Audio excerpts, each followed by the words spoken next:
Hey, everybody. It is Maple Syrup time. We are here live and direct with you from, I guess I'm in Canada. So that's where I am. And Kat, where are you hailing in from?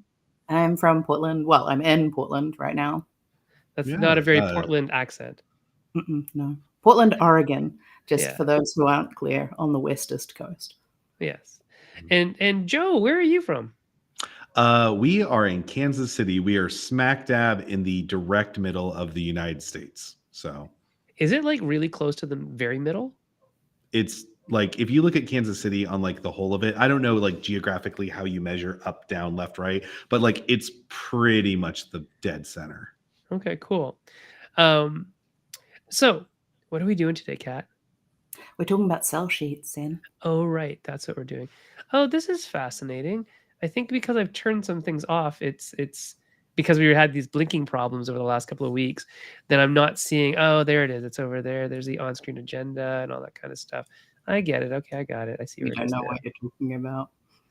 All the little controls that I have here to like put up all of the little I get bottom thirds, which were messing things up before, remember? Right. So I'm not going to put them on. I'm actually going to close this so I'm not tempted to. But if you've seen the show before, just imagine that I'm putting up "Welcome Joe" on the bottom third right now. So welcome to Joe. Joe, who are you? What do you do? And why are you here? I am here because you invited me. But I'm Joe, and I am one of the owners of Allplay.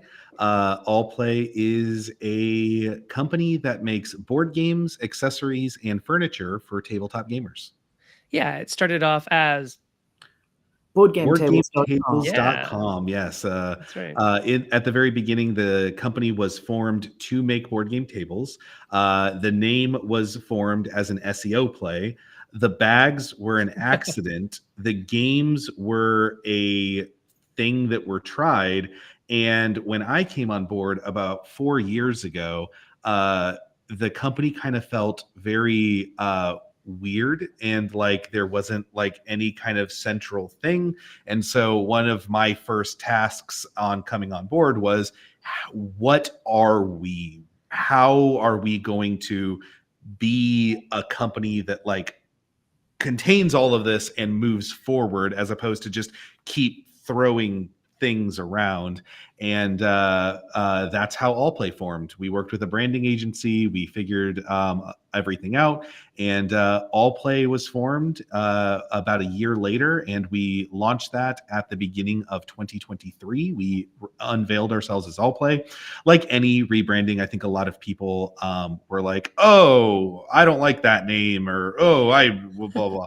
But at the same time, I think now coming into 2025, I think most people are very familiar with Allplay, and I think that one of the reasons for that is because we've had I think we've had some pretty unprecedented growth as a board game company in the industry over the last couple of years. And we've been really kind of happy with the direction that the company's headed. So You've been slamming it. It's been so cool. I've been watching since I can't remember what it was that I backed when you were still BoardGameTables.com, but I've been watching it since then and been like, this is a case study. I'm going to pay attention.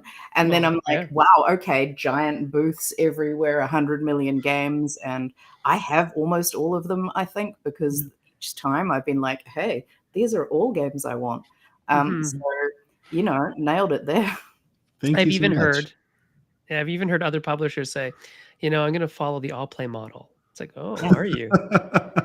It's crazy to think that we have a model, but yeah, I mean, honestly, like to us from the outside looking in, or from the inside looking in, we're just like heads down working, trying to like get things going, right? And like just keep doing what we're doing. And like every now and then people will come up to me and be like, oh my God, you guys are so inspirational in what you're doing. And I'm like, really? That's kind of sweet and validating. Thank you so much. Because like from the inside, it's hard to like see that, right? But then when other people like pay you that compliment, it's very, heartfelt and, very much like, oh, that's so, whatever. But honestly, we just love board games. We love the team that we're building over here. We love what we do. And, we're just trying to make more people have game night. That's our mission statement. We want more people to have game night. Yeah, which is great. I really like the like really short teach games and things like that. I love that you're working on that. Sorry, Sen, I know you're about to say something, but I've been dying to say this because like one of the things that I thought of when I was first thinking about us possibly being a little baby publisher is that what I wanted to do was I wanted to do like 3 games at once. And I wanted them to have some kind of common flavor, but that's what I wanted to do. I wanted to kickstart 3 games at once. And everyone I spoke to was like, that's ridiculous. Don't do that. It's stupid. And I'm like, no, it's going to work. It's a really good idea. You combine a lot of different efforts. It works. I'm sure it'll work. And then at this point now, people are like, oh, have you considered doing 3 games at once? Like, you know, people like Allplay and 25th Century and things like that. And I'm like, yeah, I did. Yeah, thanks. Yeah, thank you for making that something that people understand. Yeah, we very much pioneered the idea of the multi-game Kickstarter, and I still think to this day we're really the only publisher that's like pulling it off well. I think a lot of other people are doing it, and to varying degrees of success. But I think like when we do it, and I have a lot of thoughts on that. I know that that's not why I'm here, but we like, can have there's another time. You do. There's have so many things about like this industry and doing. In fact, do you mind if I plug real quick? Like, sure. Okay. You're here. Plug. I actually have a podcast.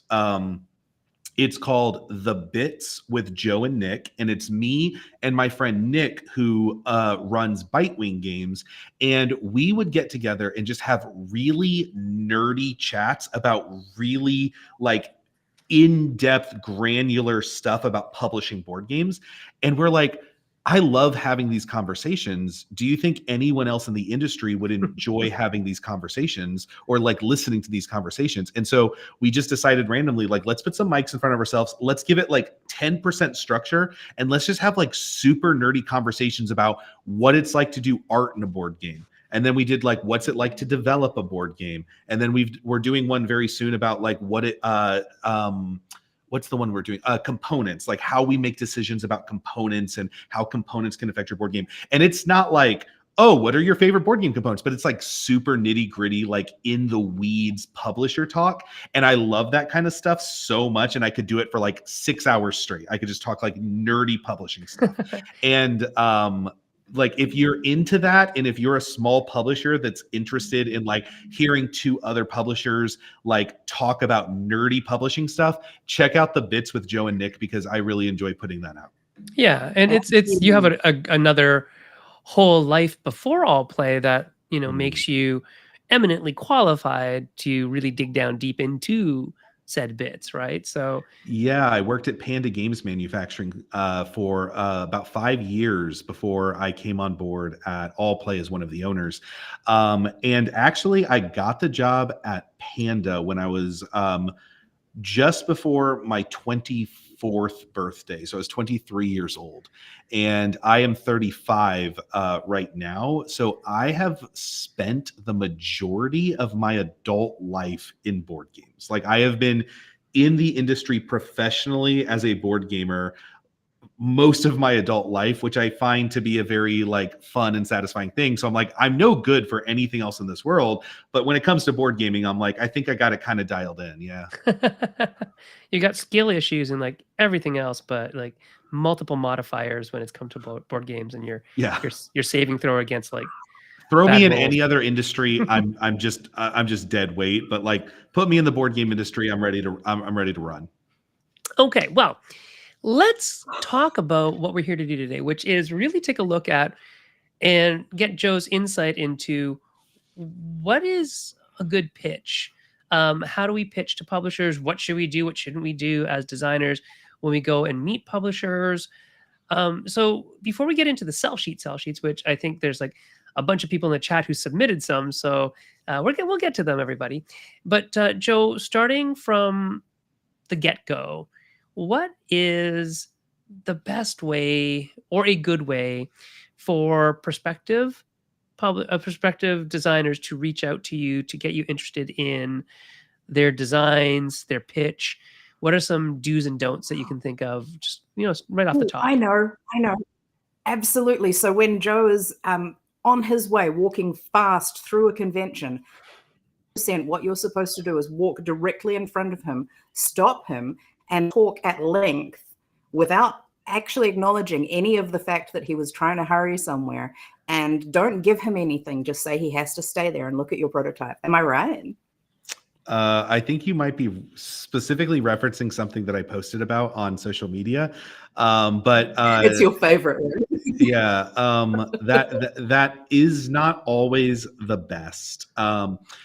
So Allplay publishes roughly 20 games a year on average. Which is a lot, games a year. By the way. That's several. For all of you that don't know, right? Like the average publisher isn't doing 100 and we've toned it back to 20. No, so we do about 20 games a year on average. And in order to find 20 games that I want to publish, I am generally taking somewhere between 200 and 250 pitches a year. Right.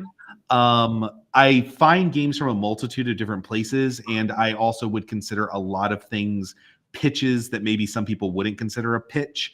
But there's a lot of avenues that I go through to find games. But anytime that I am considering a prototype as something that I should publish for Allplay, no matter how it's presented to me, I will consider that a pitch. And so I probably do that 200 to 250 times a year. First off, if you have a sell sheet and a game and you're interested in showing it to us, you can email help@allplay.com. And that's kind of the general email address that we will use in order to receive a pitchable game. A lot of times it's just going to be like, hey, thank you so much. And that's going to go into like a folder that we have. And when we're looking for games specifically, we'll kind of like file through that and just kind of like pull anything that's like super interesting. But beyond that, the other really good way is I always take a portion of my time at conventions that I'm going to and make myself available to take pitches from publishers. So no matter what convention I'm going to, I always block out blocks of time for publisher or for designers to show me prototypes. But the one thing that I require before I will let them have like a meeting is I require a sell sheet. That is my hard and fast rule. If you do not have a sell sheet, you're not going to get any of my time. And most of the reason that I do that is because if I can see your sell sheet, it's going to help me as the publisher know very quickly if this game is automatically, just because of the kind of game it is, a yes or no.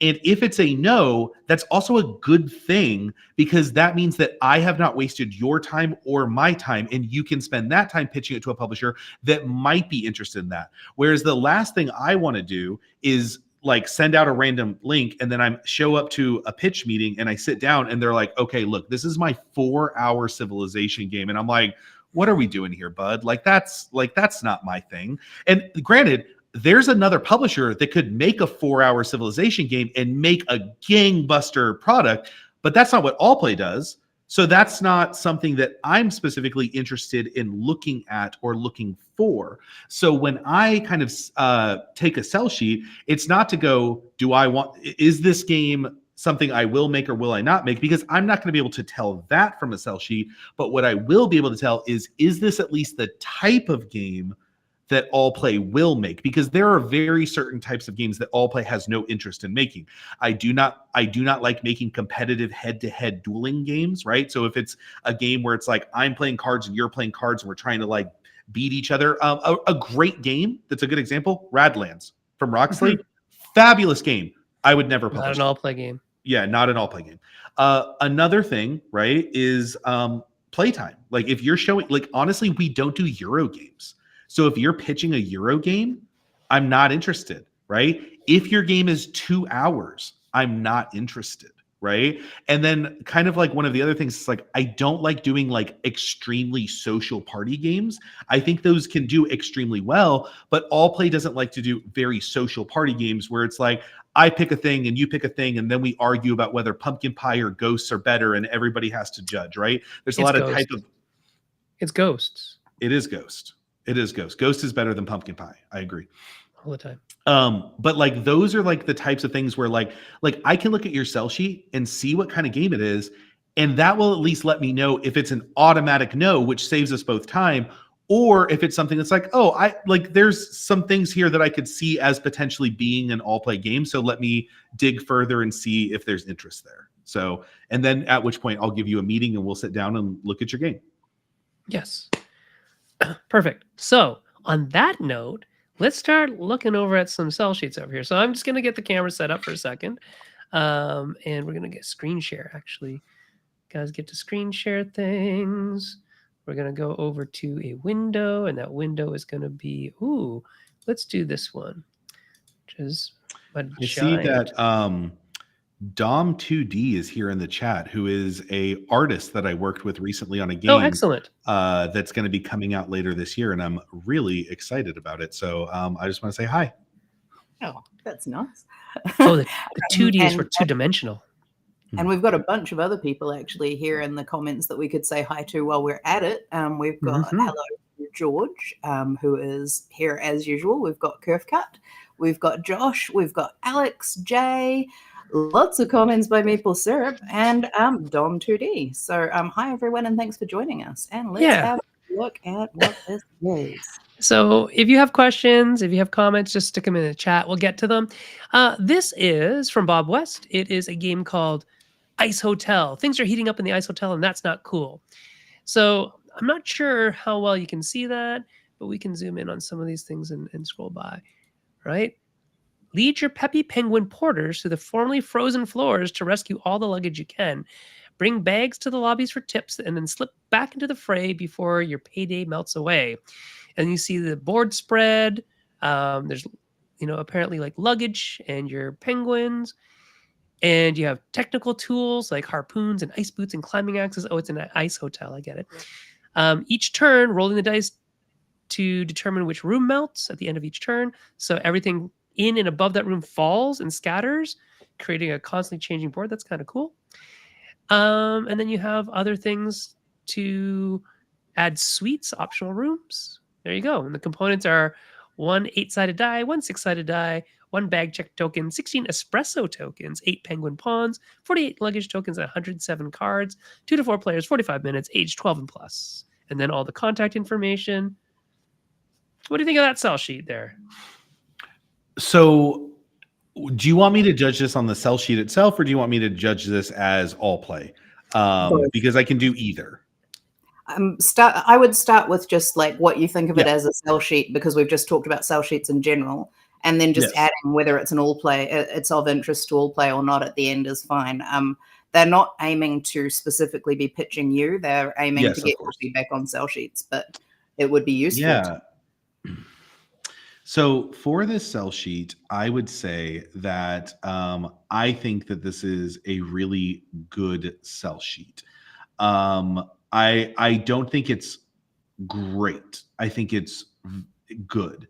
I think that you can capture a lot of what this game is about by looking through like kind of what's going on here. And I think that this person has some graphic design skills, which isn't always necessary in a sell sheet. I don't ever put like graphic design as like a paramount thing in the sell sheets that I'm looking at. But the one thing that I'll give like a little bit of criticism on for this sell sheet is they have this like really big picture of like the entire game mechanisms laid out. They have like a lot of smaller images of different things happening, but they have a lot of things where it's like this aspect and this aspect and this aspect and this aspect, right? And there's a lot of disjointed aspects of the game that they're explaining in different places on the sell sheet. And what I would rather see is a more solidified elevator pitch, right? And then I would also like to see after that, them more breaking it down to be like, instead of like these disparate ideas being like 1, 2, 3, right? Like on your turn, you do this, and then this, and then this, right? Here's the things about the game that like understand that. And so right now, I kind of can piece together in my head mechanically what the game's about, but I don't see the flow of the game. And I think that they have all the pieces included, but they haven't put it together in a way that helps me understand, like, what am I doing on my turn? Right. and then how does that like what are my decision points that I'm making, and how are things affected? I'm like, you're rolling the dice, a floor melts, everything in that room falls and scatters, the board changes, right? But what am I doing? I know that I have tools, but I don't actually understand, like, is this a pick up and deliver game? Is this a tile laying game? And so I'm having to ask these questions after seeing this sell sheet, and I think the sell sheet should try to answer those questions for me, because I might be able to look at the sell sheet for like a couple of minutes and like piece it together, but the sell sheet has not explicitly told me what I'm doing as the active player in this game mechanically. Right, which is something that Alex Cannon said up above. Like, what am I doing? Who am I? And why is that interesting? Right. So I think that's a very good mnemonic to play. Let's go to the next one. This is, I believe, Joshua's. And this is something that's actually not for a publisher, but he wanted to submit it anyways. It's for distribution. So this is just to kind of show slightly different type of sell sheet that we would produce for a distributor, or perhaps a purchasing buyer at Walmart, Target, or distribution, or at a retail shop. So it's slightly different. It's a little more wordy. You can see that from this one. They have the pictures of the layout of the tiles, and then the real ones. I guess those are prototypes versus the real ones here. In Beach Day, players will draft cards to create a beach that is decorated with cells, sandcastles, water, and much more. Players will take cards and place them as tiles to arrange these objects in optimal formations based on modular scoring goals. Okay. And then we get down here, different experience in every game with combinations of modular public scoring, private scoring. Quick turns, easy setup. And then it says it's a box, 85 square cards, paper insert, 1 rule book. And then the contact information at the bottom. So in terms of a sell sheet that you would give to a distributor or a store, what do you think's missing from this one? There's a bit missing from here. So if you could kind of go to the top and then like slowly scroll down. Sure. I want to just see to make sure that I'm not missing it, but go ahead, keep going. Go ahead. I just want to go all the way to the bottom and just see if I am missing. I want to make sure that I don't give criticism when I'm like, oh, I missed that thing, because I never do appreciate when people do that. Okay. So there's a few things on here, right? Number one, there's some good pictures of the components of the game. Man, you want to know what you want to know what's not on here that the distribution and retailers are going to really want to see? What does the box look like? The box is not on here, the packaging, right? And that's how distributors and retailers are going to sell your product, right? It's going to go on a shelf, and people in a retail environment are going to have to pick it up. And there's no store that's going to be like, hey guys, there's 11 modular scoring tiles in here. But what they will say is go, oh, that's a nice looking box. Like, people will pick that up on the store and buy it.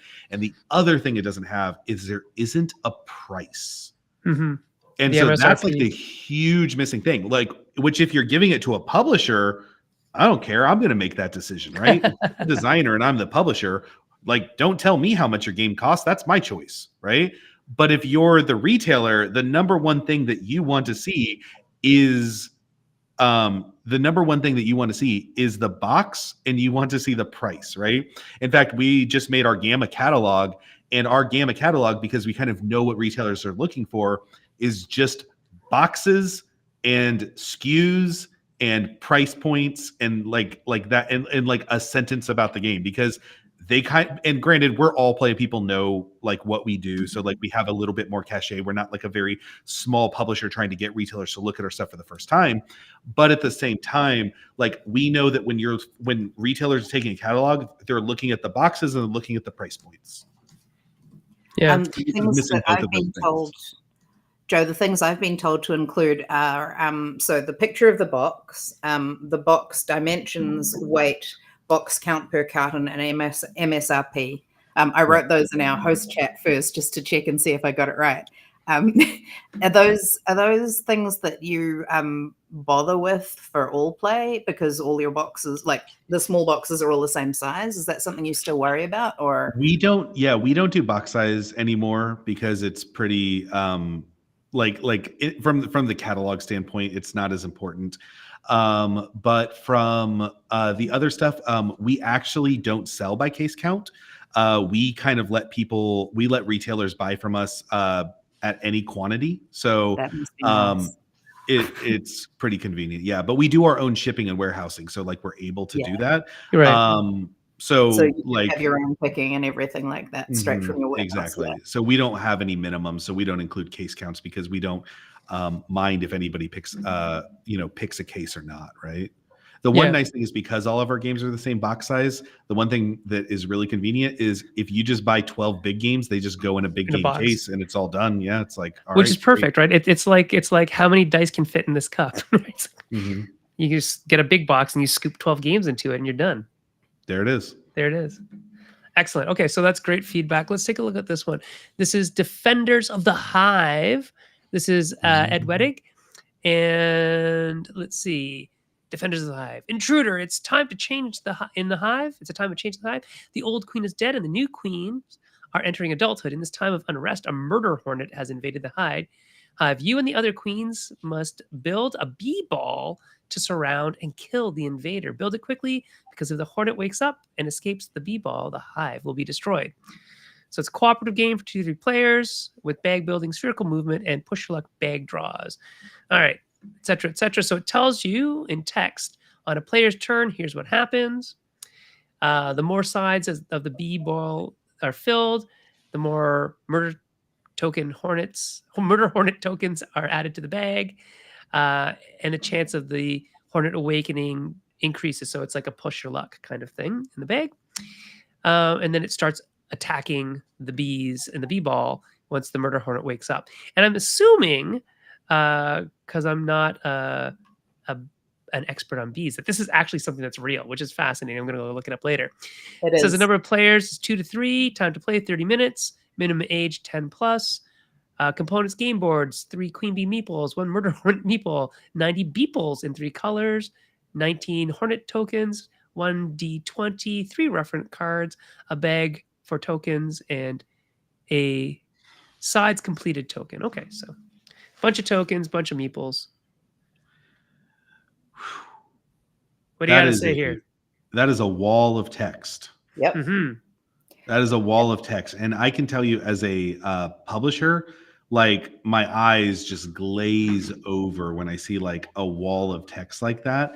Cause I'm just like, oof, like I have to put on my reading comprehension glasses, right? When I see something like that to be like, okay, what is this game, right? And because there's such a large image at the bottom, and there's a large image, like such a big wall of text right above that, that could very easily be shared to be like a 1, 2, 3 mechanical breakdown of like what's happening in the game. Because I think that that's all in there somewhere, but it's put together in just like a big block of text. And then there's just one image that doesn't, like, I can't look at this game and understand what I'm doing in this game. Like I see a bunch of triangles, I see a bunch of tokens, and I understand that it's 2 to 3 players and it's cooperative and it's bag building and spherical movement and push your luck.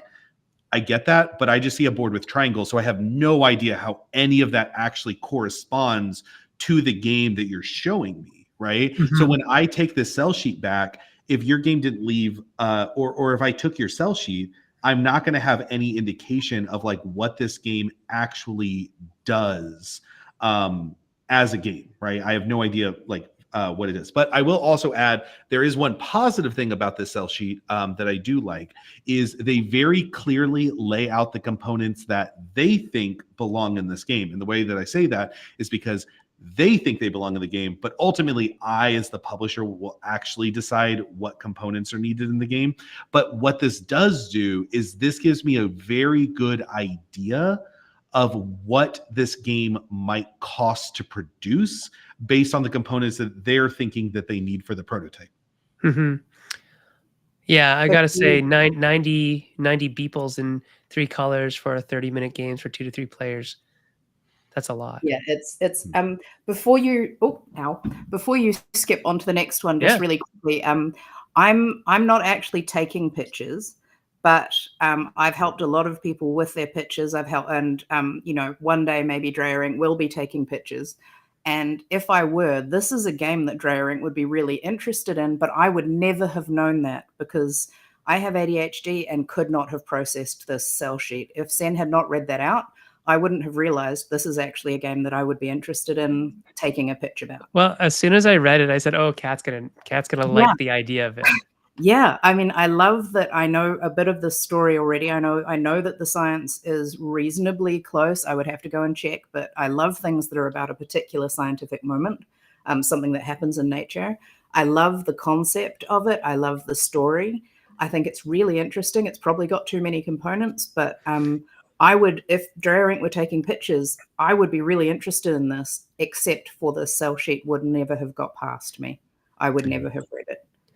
I personally have to say that the Defenders of the Hive hex being one way and all the other hexes being the other way is throwing me.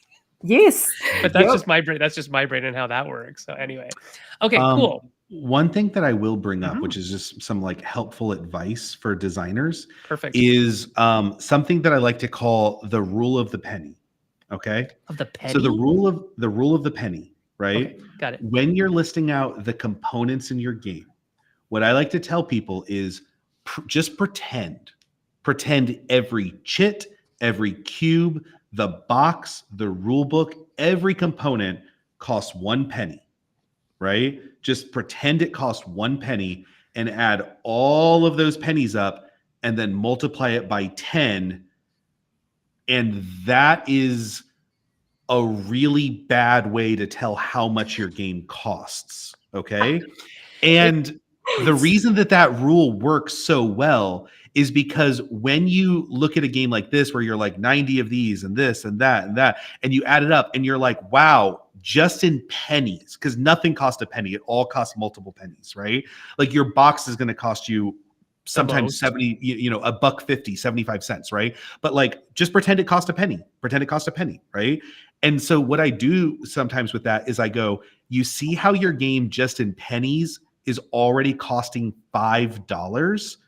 That means that this game with really bad math cost $50, which means it's probably closer to 100 if you actually mathed it out, right? So like that's like a really good estimation to say like, is my game way too component heavy? Is just pretend everything cost a penny. And if you're already like, ooh, this is really expensive, then you've way overblown it. Right. So. And I mean, there are games that are worth the price for the pieces because the experience is worth the price, right? So there's going to be some judgment there and some feels there, and then some things, people just like to buy the cool stuff. I get it, but yeah, that is a great kind of heuristic to really give yourself a reality check, right? And it's just pennies. It's just 1 cent per piece. Love it. And I just want to be really clear. We're not bagging this game or this. No, not at all. Like that. We're just saying like there are some things that you can look at to get this across the line more easily. And again, if you had used more pictures that told me your story differently and I were taking pictures, I would be really interested in this game as a publisher. And there are other publishers out there who are not me who are taking pictures right now, who probably would be into this. They're probably going to try and reduce some of that component count, so prepare yourself emotionally. But it's got a good vibe. There are so many B games out there, but this is not one of those. So it feels like, yeah, I'd keep working on this if I were you. Yeah, very cool. All right, let's move on. Secret Word 6. Oh, this is Mr. Cannon's game. A cooperative hidden word party game. Okay, so Joe, I know party game, but whatever. Okay, so let's see this. One player is the messenger. It's a game for 2 or more players, age 10 and up, 20 to 45 minutes. One player is the messenger. The messenger has a hidden word.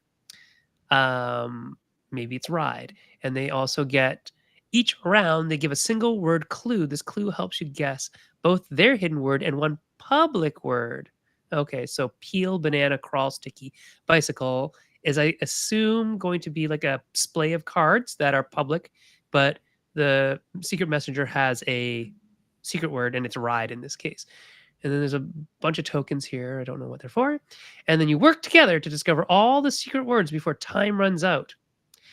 Guess the hidden word from these clues. Current clues: strong, chestnut, colt, ride. Earn guesses by picking the correct public word or lose a life. Okay, so guesses are the green tokens.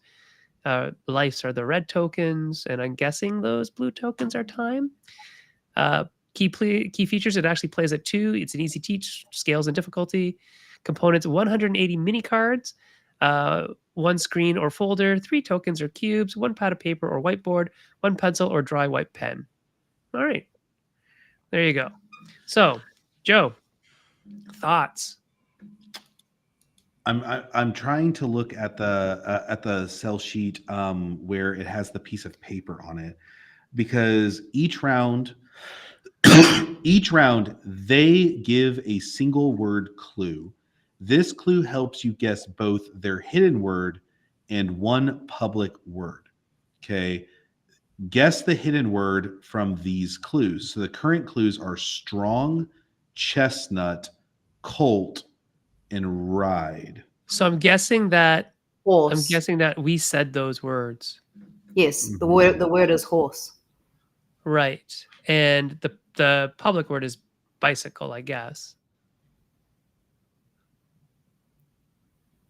The hidden word is, I can see is horse, but I'm not sure what a public word is and how that works in this context. So I think these are the public words here: peel, banana, crawl, sticky, and bicycle. Right. And so by saying strong, by saying chestnut, by saying colt, by saying ride, you might get the horse from these 4 words, but ride is the one that really sticks the bicycle. But I don't know. So you want them to get there's one public word amongst a lot of public words. Yes. Plus one hidden word, right? Yes, plus one hidden word. And so you want to figure out how to tie 2 words together amongst a mix of 6 to 8 words, right? And one of them is not even on the table, right? It's like one word that no one knows and one word that is a part of the mixture of words that are out there. So the big thing that I will say that I think is really interesting about this sell sheet is I love a sell sheet that I can literally almost play the game by looking at the sell sheet, which is kind of what we just did. And I think it wasn't perfect. I think that there's a few confusing aspects that need to be cleared up.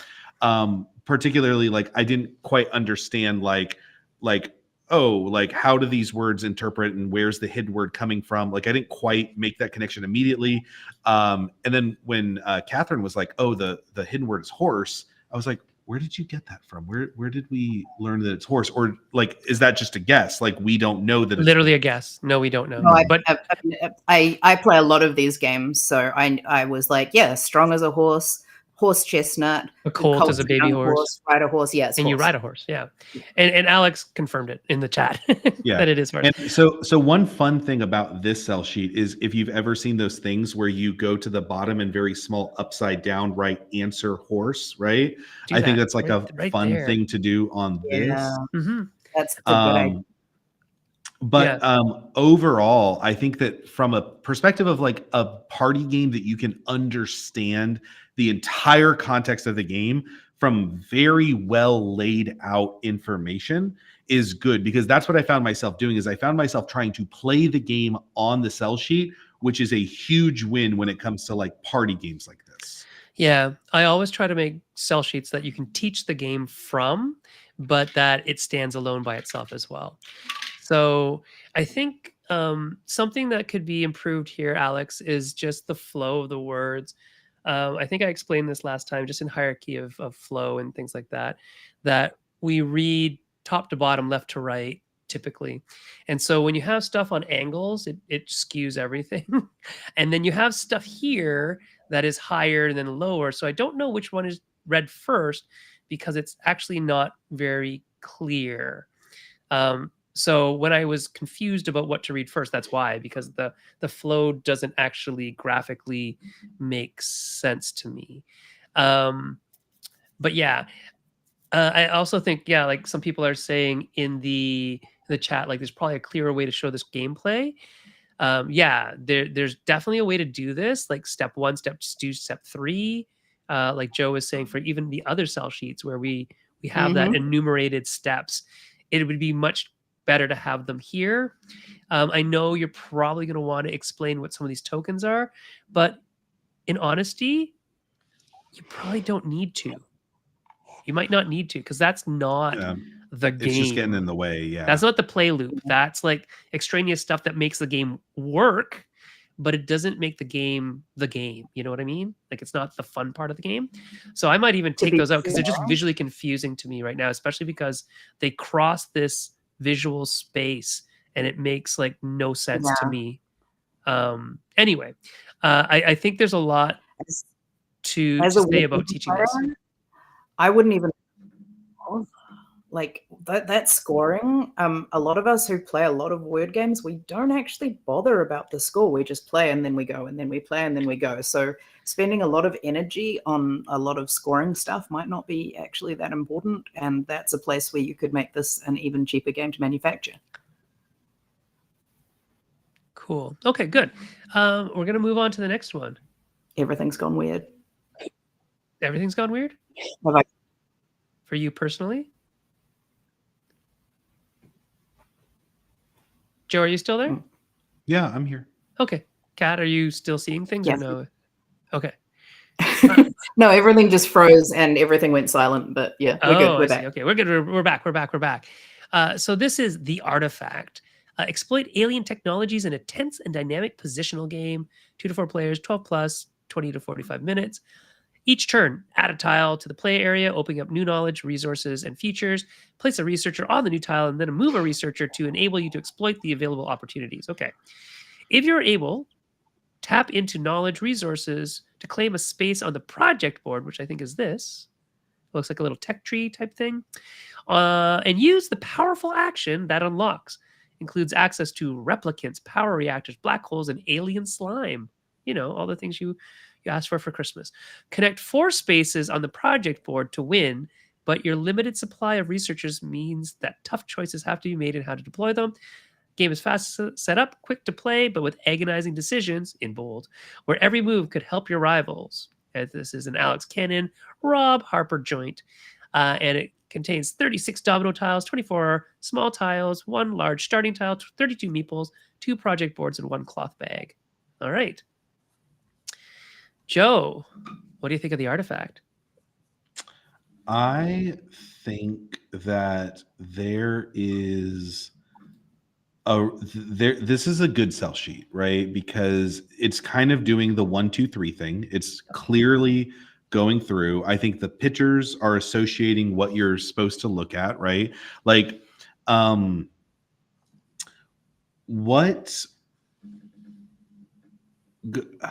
it's hard because like, yeah, okay. So replicants, power reactors, black holes, alien slime. Yeah, so I think overall, when I look at this game, I get a pretty clear understanding of the flow of the game. I get a pretty clear understanding of like what type of game it is and who it's for, right? It feels a little engine buildy, tableau buildy kind of thing.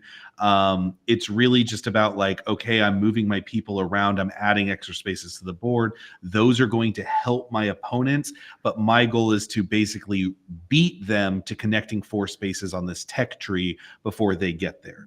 Now, if that's all correct, and I got that from the sell sheet, then this sell sheet did a really good job because I'm looking at it on a shared screen, and that's what I was able to get from it. I think the components are well laid out. I think there's the right number of components that you need for the game. I think I did just the penny math, and it was a $10 game, so it's obviously going to be more than a $10 game, but like that's still pretty good.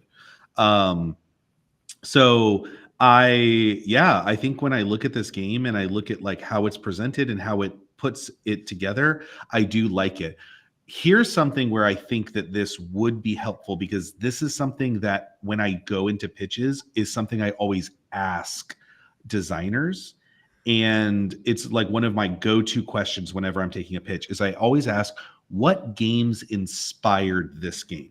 Right? What games inspired this game? That's something I always love to ask designers when I'm playing their game, right? Because the answer that I'm not looking for is, oh, nothing. This is a brand new original idea. And I'm like, everything's inspired by something, man. Tell me.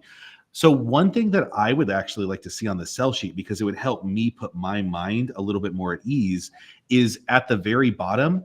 I think this sell sheet would benefit very heavily for at the bottom by going for fans of this game, or this game, where they actually listed some games that they feel share common DNA, where the players of those games would also like this type of game. I always like to call it like the Snapple effect, right? Where it's like, I think like back in the 90s, Snapple had like a thing where it's like, oh, if you like Snapple, you'll also like this, right? And that was like a thing that just like stuck in my head as like 90s marketing. Did they do that under the caps or? Yeah, they did it under the caps. Yeah. And so I look at this and I go, I would really like some of that Snapple marketing where you go like, I don't know, but like, and I'm not speaking to this game because I don't know it, but like if they put for fans of Race for the Galaxy and this, I would be like, oh, okay, I get it. Like that helps me a lot put the connection in what I'm looking, like what type of game I'm looking at. So Alex is saying that the design started out as friendly worker placement, but draws on things like Queen and King Domino. Okay, cool. Does that help, Joe? That does help, but See? That on the sell sheet is great. Yeah. It's interesting because a lot of times we hear not to compare games to other games. And I think comparing positively is okay. I think comparing negatively or dissing another game, like this takes this but makes it better. It's the one that's a that's combo. Yes. That's particularly gross. Like this is like Wingspan meets, I don't know, Race for the Galaxy, because you mentioned it. And it's like, ugh, what? No. But inspired by, or people who like this might like that. I'm cool with that. I'm comfortable. I think that's a better way to say it. And it's funny because in Hollywood, when we pitch in Hollywood, it is literally, that is your Hollywood pitch. It's like, imagine if it was Speed, but we're on a plane instead of a bus. You know, obviously that's not a good pitch, but that is literally what we do. I mean, that's like a whole genre, right? They're like, yeah, it's Die Hard in an airplane. It's Die Hard on a mountain. It's Die Hard in a train. Yeah. I'm buying all of those. Yeah. But I don't think games are like that for some reason. Mm-hmm. And maybe you don't have to. But I like the inspired by. I think that's a great way to word that and to give, like, pay homage to and that kind of thing, as opposed to a lot of times what you'll hear again, like I said, is that whole like, I fixed this in this game. Yeah. It's like, or the other thing that's really gross under the publishers is like, this game's the Azul killer. And I'm like, really? You're gonna kill Azul? Yeah, good luck. But like that's always like very gross marketing, and I really don't like that. But I do like for fans of, lets me know what the audience is. Yeah. Yeah. You'll never play blah blah blah again if you buy this. Like, oh well, I really like that other game, so I'm not buying this one. Right, Thanks exactly. All right, let's take a look at this one. This is Alex. I'm gonna skip this one just because we have other. You gave a lot, so and this looks nice, but we're gonna skip it. We might come back. Okay, so this is Brian Shoemaker's Undead Paparazzi Bait Summon Shoot. 2 to 5 players, 15 minutes per player, 14 plus, 1 board game, 100 cards, 125 pieces. Don't know what that means. All right, some text. We have overview. Sneak around, oops, a haunted house, camera in hand. Your goal, bait undead creatures out of hiding and snap their photos for the very spooky loving public to see. Get caught and find out why few are willing to risk it. A twist on the reverse worker placement mechanic, where actions get better the more they are used, combined with a blind placement bid, creates powerful tension, twists, and surprises rarely found in a solid Euro-style game. Already Joe's out. The hook, reverse worker placement. The actions get better as more players go there. Blind bidding, action selection with resource management. Okay. Then we have some pictures here. Players play all their workers face down simultaneously. And then players then take a turn with their first worker on the first turn, then second worker on the second turn, and so on. And we see a board here of this. Okay. And then it just says, you know, Brian's contact information. What do you think of this one, Joe?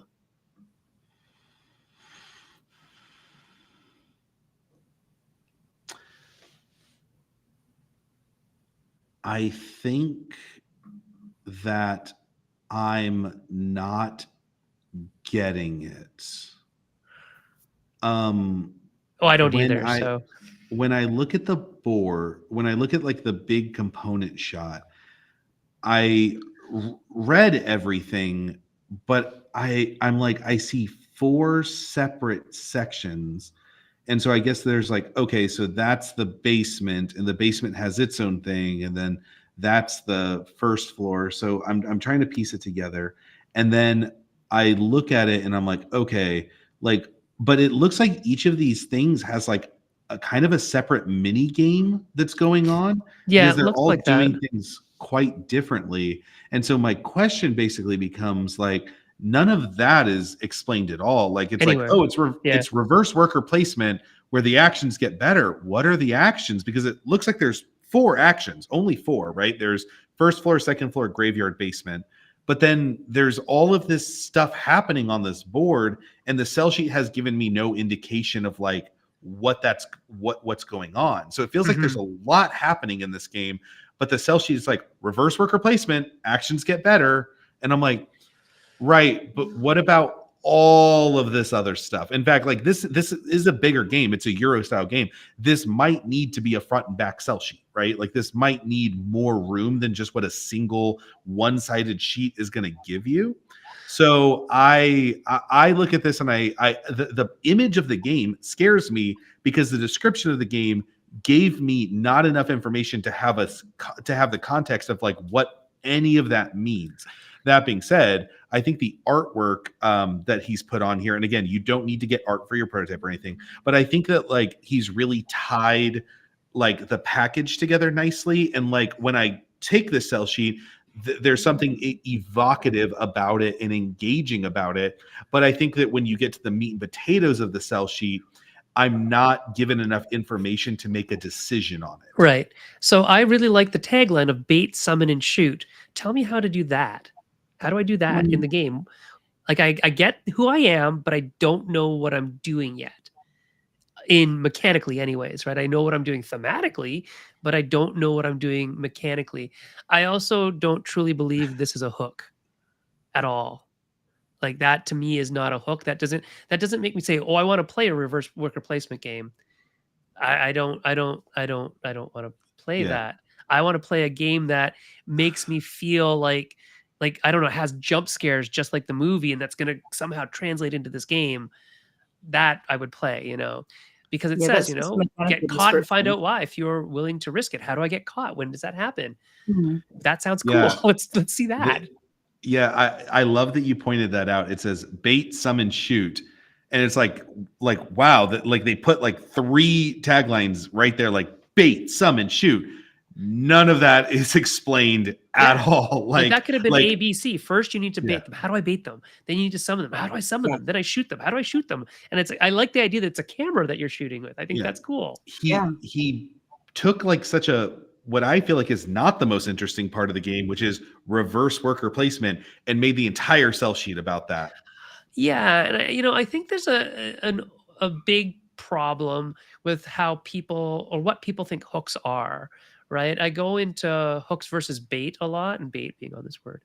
I talk about that a lot when I talk to people about sell sheets, and I talk to people about pitch decks and pitching in general, that a lot of things that people think are the hook really is just bait. It's really just getting me to look at it. But the hook is what makes me want to play this again and again and again, or evangelize about it to other people, right? Give me that thing that I can tell people that you need to play this because, oh my God, blah, blah, blah, blah, blah. Like if we're looking at Thunder Road, it's like, The hook is that it's like A, super nostalgic because I used to have it when I was a kid, but B, it's like you should see what happens when your car jumps off a jump and gets, blown up midair, blah blah blah. There's so much cool stuff that happens. Those moments, sell me that.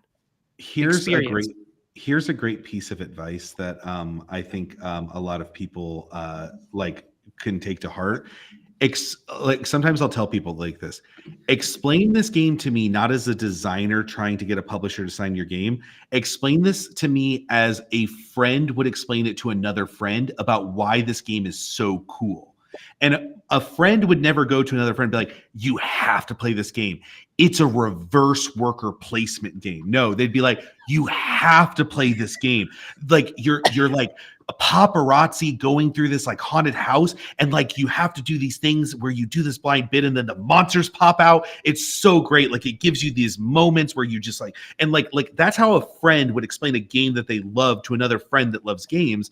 But that's not how this is being explained. So sometimes taking it from the approach of like, how would a friend get excited and try to convince their friend to play this game? Right. And Dom asked, is a hook always an experience the player wants to have? That's my theory of it. Other people have other thoughts, but that's what I think it is. I wanted to just say, this is Brian's game, right? Yes. This is really, really cool, man. Like, I really love the concept behind it. I really love the idea of sneaking around trying to get cool pictures of monsters in a haunted house. I really enjoy the fact that you're basically blind bidding to be the ones to get to do the actions, and then that any action that you're taking, and I'm assuming it's to do with like the more people are in a particular area, the more you summon in that area, and therefore the better chance you have of getting those photos. And you have to. That's super cool. I have no idea what's happening here, but I am interested enough, and this is not my genre. The artwork for me immediately made me think, oh, okay, cool, that's neat artwork, but this isn't going to be a game I want to play. But the story made me think, oh, actually, you know what, I'd give it a chance. So I would love to see you explain that as bait, summon, shoot with your pictures. Yeah. Yeah. If you feel like redoing it and putting that in there, I think that's the thing that'll hook people, honestly. Yeah, that's the hook. So just before we get started on the next one, Joe, we have like maybe 6 or 7 more. Do we have time to do that? Yeah, we can keep going. Cool. I would love to do that. I would love everybody who supported this by handing in their sell sheets. I would love to give them a chance to get some feedback. All right, this is Hafiz and Hamid Printers game show. So game show is a roll and write, push your luck with die mitigation. How to play game 1. Interesting. And it's a 15-minute game, 1 to 5 players, apparently 8 plus. Game 1, guess the price. Roll 6 dice and assign them to any of the prizes. Unassigned die are re-rolled up to 2 dimes. Roll the dice. Shade in the prize. So it's a rolling, right? Yeah, we got that. And then you shade in the different prizes with the dice that you get, I'm guessing. So you have, here's a record player, here's a vacuum cleaner, here's a television, here's an automobile. So it's like very old, Price is Right type stuff. And then you're shading in the dice that you're rolling to, I guess, win the prize, maybe? Roll big, win big. Play as a contestant, taking part in a TV game show. Experience 11 mini games. Oh, I see. Okay. That's why that's game 1. In this push your luck, roll and write. The player with the highest cash value in prizes wins. Do you play it safe or risk it for the grand prize? Components, 5 dry erase boards, 5 dry erase markers, and 30 dice. Oh, 30 dice is a lot of dice. A rule book and pitch video. There's a QR code here. Look at that. And then we have the little old contact information for Hafiz and Hamid. Thoughts? Fantastic sell sheet. Fantastic sell sheet. I think the main thing that I would try to adjust here is show me the 2 most different mini games. Like, obviously, you can't show me all 11 mini games, but you showed me one, which is probably the most boring mini game, because what I can see is you roll dice and you fill in boxes, and that's what that mini game is, right? But it's like there's 11 mini games, right? So I have to assume that they're all different. So if that's one of them, that's fine. But show me 2 that are the most different. And then Alex said, if they need a subtitle, it could be "The Dice is Right." So from a layout perspective, I do think having time, age, and number of player count icons would help this a little bit. And I would also put that roll big, win big thing a little higher, because if you saw how I read it, I immediately went to how to play and I didn't know the context of what we were doing. So other than that, and I know you're going for these kind of glommy shapes, which is, of that time period, I think that could go a little higher. And you could probably put that 15, 1 to 5, and 8 plus in the top right corner or the bottom left corner, or wherever. It doesn't have to be where it is. But that roll win big win thing, and I know it's yellow, I know it's bright, but it still breaks a lot of rules of graphic design in terms of what am I reading first. So that would be my only comment. One other little tip, and I know that not everyone is English first language or anything like that, but if you're going to submit something, just get someone who is an English speaker to double check it, because there are a couple of weird grammatical things in this, and there were some typos in the previous one as well. Yes. It's a good idea to try and eliminate typos if you possibly can, because for the people who see them, they're very distracting. Yeah. Cool. I would never notice them, me personally, but I also know publishers that would see them and would be like, oh, like couldn't even like proofread your sell sheet. Yeah. And for me, it's not necessarily about, that I work in schools with lots of kids who, have disabilities that can't spell, and that's okay. It's more of a, when you are presenting to an audience, you need to put your best foot forward type thing. So anyway. I used to think, oh, you didn't bother, and now I just get distracted by it. I'm not as much sort of, oh, you didn't bother, but yeah. By the way, I'd just like to take a moment to honor Jay's little trolling comment there for you, Joe, because I think this feels very you. Here's a hook for Joe. Kabuto Sumo Legacy, the 3-hour Euro. Sold. Done and done. Just hand it. Just ship it. Ship it now. That's $1 million Kickstarter. It's $1 million pieces for sure. All right, this is Pharaoh's Tomb. 3 to 5 players, ages 8 and up, 30 minutes. It's like as if people knew who was going to be looking at these pitches. The Pharaoh is at death's door and needs to appoint his successor. To do so, he has given each of you gold from the treasury to design the Pharaoh's tomb. The one who can lay out the best tomb without overspending will be chosen as the next Pharaoh. Okay, I know who I am and what I'm doing. Turn structure. Flip 1. Hey, 1. Flip to reveal a chamber. We reveal the chamber. 2. Secretly bid, then reveal. Okay, I'm bidding with cards, I think. And then we fill in the tomb with the chamber that we won. Okay, so it looks like polyomino style. Yeah, polyominoes. Yeah. And this is another Hafiz game. And so I can't read that because I can't read hieroglyphics, but it says flip, bid, and write. Players must balance keeping enough gold while also outbidding one another to acquire chambers to fill their tomb. Simultaneous hidden bidding allows for quick gameplay and increases player interaction while also creating moments of tension. Each chamber comes in 3 different layouts for first, second, and third place bids. Oh, okay, I see. Yep, got it. Players must compete for the one that best fits their design, which means not always coming in first place. Player sheets are filled using hieroglyphics to mark the chambers. Component 90 gold cards, 13 chamber cards, 1 4-page rulebook, 100 player sheets, 1 game box. Okay. Joe, what are your thoughts? I mean, this could be the first like perfect sell sheet that we've seen. It's pretty good. I see everything I need to see. I understand the game implicitly. I have no questions about what happens. Like there's a 1, 2, 3. I'm bidding for the shape that I want, but am I going to be outbid and get the shape that I didn't really want? But I have to draw it on my little board, and I'm trying to fill in my board. Like sometimes you get the shape you need, not the shape you want, Joe. Right. Yes. I'm not going to break into song. But that seems to be pretty much, yeah. Like I don't like it gives you a very clear context. It gives you a very clear round structure. It's a simple game, so it's a little bit easier to do that, but that seems to be the main thing. Yeah. So I think in terms of graphic design, personally, I would put the flip bidden right on the left side and I'd put the turn structure on the right side. Again, we read left to right in English-speaking countries typically.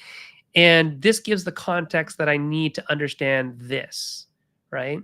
So the words give the context to the visuals. There's also some words here that if you were looking to strip some stuff out, you don't necessarily need to talk about simultaneous hidden bidding. If you list it somewhere else, like simultaneously bid somewhere, you don't have to understand. You don't have to explain that allows for quick gameplay and things like that. The publishers you're pitching to, who should know their stuff, should know that that is a good idea for making this game quick. Other than that, I think it's great. It has that little. Oh, and also put your QR codes up with the hieroglyphics. I think that'd be funny. Other than that, I think it's a great one. We've lost Kat. Oh, there she. Say your name once and she comes. There we go. She's coming back into the Thank chat. you. Hey, Kat, how are you? Good. I thought I was here the whole time. It just all was kind of glitchy, but yeah. Yeah. George So just told your me I'd- camera, Amanda Panda is watching, and she said that your picture is going in and out. But we'll keep going. We'll keep going. This is Uprooted. This is a game of competitive gardening. This is Duncan Hetched game, and let's go through this. A game of competitive gardening, unique area control rules, player engagement during others' turns, simple but strategic engine building. 1, add your flowers to the garden. 2, use gardener abilities to manipulate the board. 3, surround. 4, take cuttings to make your next delivery easier. It looks like Belfort. I love it already. Component list. Garden board, 5 individual player mats, 18 circle tiles, 18 triangle tiles, 13 square tiles, 8 pentagon tiles, 32 oval tiles, 55 poker-sized card with unique art, 15 minutes per player, 2 to 5 players, ages 14 plus, and then we got contact information there. Joe, thoughts? I have a question that I don't know. Yeah. It seems that a lot of designers have started making a design brand. Like I've seen this on a few this of one. them. Yeah. Yeah, it's like Spray Crayon Games or Spray on Crayon Games. And so my question is I'm genuinely curious how those entities come to be and what the purpose of them is, because I'm not sure. And I'm just curious. It might be LLC stuff. Okay. But I mean, we originally started as, let's call ourselves the Bamboozle Brothers and let's do stuff under that name. And then we just never did. But people still call us that to this day. So I don't know. We never use it though. Not that way. Anytime anybody brings it up, we just laugh and giggle at ourselves. Add your flowers For to us, it was an every time I LLC see thing. every time I see you and Jay at conventions now, I'm gonna be like, the Bamboozle Brothers are here. Please do, because we would laugh our asses off. It'd be super Great. funny. That's Oh gonna my be my new. God. That's gonna be my new thing. All right, so back to Uprooted.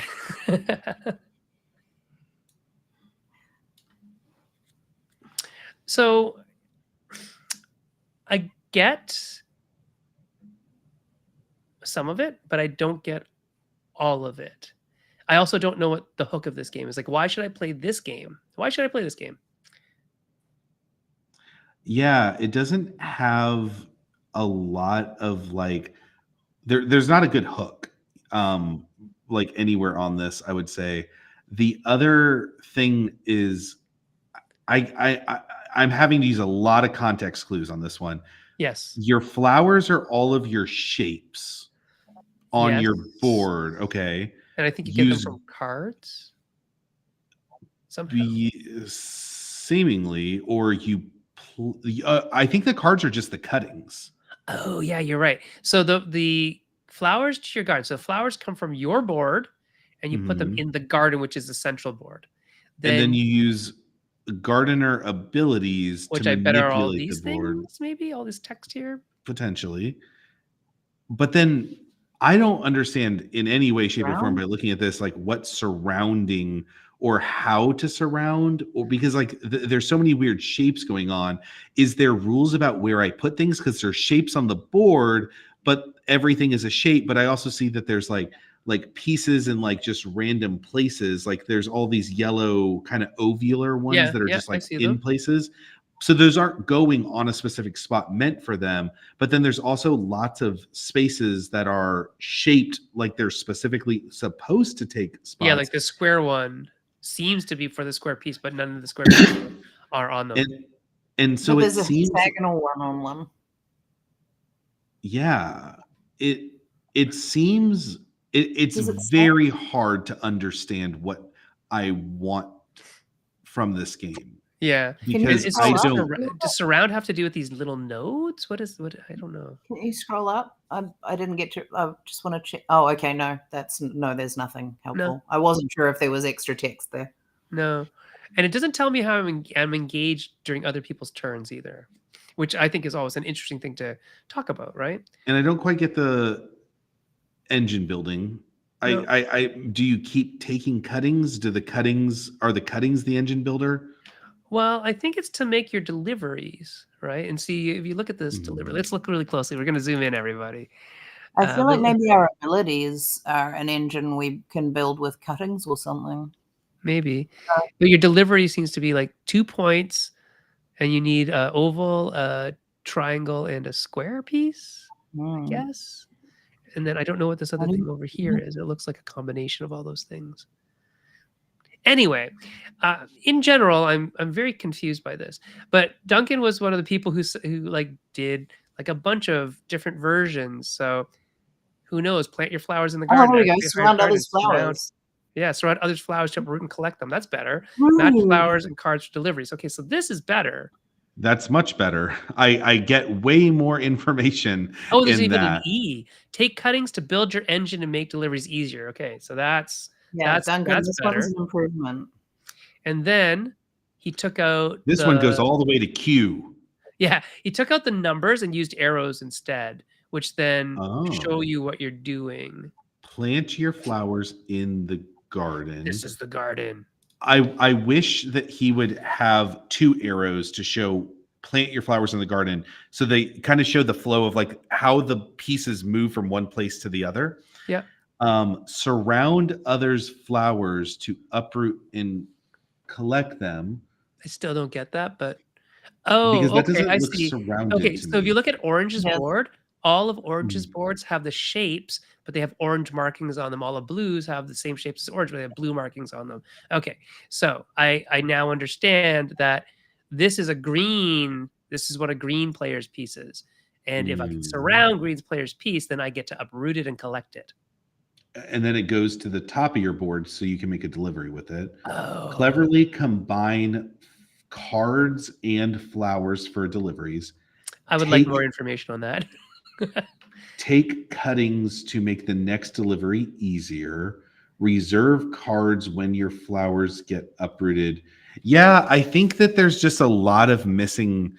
I think the second one's the best one that we saw, but I think that there's a lot of missing context that could be cleared up, because there seems to be a lot of like moving things from one place to another, what they do when they're in that place. There seems to be a lot of flow in this game, and the illustrations don't help me internalize the flow of the game. No. And I mean, I like the ABC better than just the arrows, but I also like the arrows. So I think both might be better, but I also think maybe doing it out of context of this giant ass board might be the best.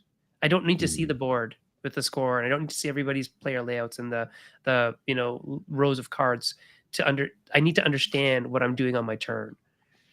We had a very similar thing when it came to River Valley Glassworks, where the flow of the game was very important, where it's like glass from the lake goes to your pan, glass from the pan goes to the river, glass from the river goes to your shop. Right. Once it's in your shop, it never leaves. Right. And so there was this like flow of the pieces in the game moving from one place to the other that was very important for us to conceptualize as a company. Right. So much, Joe. I'm just going to close all tabs here. We're going to call up the other one. Cannot read my email. Don't read my email. I think I'm going to share. Let's see if I can share. What's happening? This actual this entire screen, and I'm going to share screen 3. Yeah. Okay, cool. So we've got this new one, and we're going to make Joe small and this big again. And then I can show up these ones. This is compound words. This is Kevin Jordan. All right. So again, if you're out in the audience, we're keeping on going, probably another 15 minutes. If you have questions, answers, anything, yeah, I mean, some of the wordings, like what does flip to reveal mean? What does draw a chamber card mean? Some of those things, again, those were on the hieroglyphic one. If you have the context of the game first before you explain the turn sequence, I think that's important. Okay, this one, compound words, players 2 to 8, age 10 plus, time 10 minutes. Contents 100 word cards, 8 bid tiles, 1 work pad, 100 sheets, 8 pencils, and a 2-minute timer. Okay, so it's a word game, party game. The hook, simultaneous word puzzle game. Again, not sure that's a hook. Over 3 2-minute rounds, simultaneously compete to grab a bid tile for points and its special ability. Based on your bid, combine words from the grid, I love that it rhymes, to create a never-before-seen compound word using these simple rules. 1. You must switch to a new word card on the matching letter. Don't know what that means. You must use at least 3 letters from each word card you use. Okay, I see. You cannot use the full word on a card in your compound word. Okay. You may only use each word card once. So an example would be taking telescope, robot, trampoline, and squirrel to make the compound word telescobaril. And What? that's apparently the game. So you're trying to, you need to make a bid, grab a bid tile for points and its special ability. Based on your bid, combine words from the grid to create a never before seen compound word using the rules. Okay. I did not get that. So I'm trying to make silly words out of real words. And I think there's these bid tiles that mean something, but I don't know exactly how they mean anything yet. So here's what I don't get from this sheet. Why? I Yeah. don't know why I'm doing this. Like, because this doesn't seem like a game. This seems like, oh, here's a bunch of cards, make a silly word, right? Like that is all that I've understood about what this game is or could be. But like, in what context am I winning and what are the rules? The rules are you must use at least 3 letters from the words that you got. Yeah. But like, I don't know why I'm doing this, because if this is it, I don't know that this is a game. But if there's got to be more to it than that, but I don't understand why I'm doing any of this. Like the hook is make silly words. Why? I think, and I might be wrong, but I think the idea is to convince the rest of the people in the group that this new compound word you've made is good enough for you to score for the number of cards you can include into it. So if you can use like, what is it, three letters from each of the cards and you can make a super long compound word, then you get to score every one of those cards. And the one with the most points wins. I think that's what it is. I guess so, but it doesn't feel very hard. It doesn't, like I could take pretty much any words, any bunch of cards and just make a super long multi-syllabic word and claim that it's fine. Yeah, I think the main thing that you would need to tell us in this game is like what is the purpose? Like what are people enjoying about this game when they play it? Like if you can tell me why people are enjoying this game and having a good time with it, that would help me as a publisher understand the goal. Yeah, and sometimes it's not even telling. Sometimes it's showing through the play, right? Because sometimes you can't just say, this is why it's fun. Sometimes you have to kind of show why it's fun and show the hook, right? I think I told people over the last couple of weeks that Mike Gray, who used to work at Hasbro, used to tell me, well, if I can't show it on the back of a magazine, because that's how old we were back then, we had magazines. Can't show it in a magazine ad. How am I going to sell it, right? So the same thing here. I all I see is a display of cards, and I don't know what's fun about this or what's interesting about it. I get the mechanics of it, I don't know, Why? why it's a hard, or the timer, I guess, makes it somewhat difficult, I guess. But again, like, what's the win con? Or and even then, what's the fun part of this? I'm not feeling it yet, and maybe it's just a sell sheet that doesn't do that. I mean, I gotta say, I do love the colors and the schemes, and it Mm. looks like something that is well put together. But it also looks like it's put together beyond what it is, if you get what I'm saying. Mm-hmm. Yeah, it looks really pretty, but I don't get it. Maybe if like you have to rhyme with the last thing or something like Nope. there seemed to be something where you have to include a previous letter or something, Yeah, and yeah, that's yeah. part So of the you'll see that challenge. telesco goes into But I don't ovo, really. goes into Was- oli, goes into iril, right? So the oli has to, then the irrel. So you have to Oh yeah. combine So the letters have to be. this No, matching. there was something about Yeah. Yeah. So you can Okay. only go to a new word card on the same letter. So are you basically saying like I bet I could do 5 words, and everyone else is like, there's no way you could do 5 words? I think that is true. However, Mm. it doesn't read like that. And it Simultaneously compete to grab a bid tile. That sounds like an action game and its special ability. But then it says, based on your bid, combine words from the grid, which I think is a great rhyme again. But yeah, I think you're right, Joe. I think it is. Like, I can do this in 8. You can't do 8. I can do 7. And the person who gets the highest bid, I guess, wins that and bid you're if they looking can at a do it. grid and you have 20 seconds, so you're trying to be like scope out how many you can do. Oh, no, you have 2 minutes. Oh. Yeah, I don't get it. I just don't get it. I find the concept of this game very difficult to like understand why I'm doing these things. Right. And it's interesting. So here's another hint, everybody. If I can't explain your game, I can't sell it. Mm. Like, quite literally, I cannot sell a game I cannot explain. And I'm a pretty good salesperson. So you need to help me. You need to help me, because if I'm working that booth, I want to sell lots of stuff. But if I can't explain your game and I can't explain what's interesting or what you're doing in the game, then I really can't sell it confidently anyways, right? There are I some think games that do sell themselves. Like, I'll tell you, Banana sells itself. That's all you need is cats, little cute cat or anime cats, and bananas. Of course, it just sells. But I can't. I don't know. I don't know enough about this.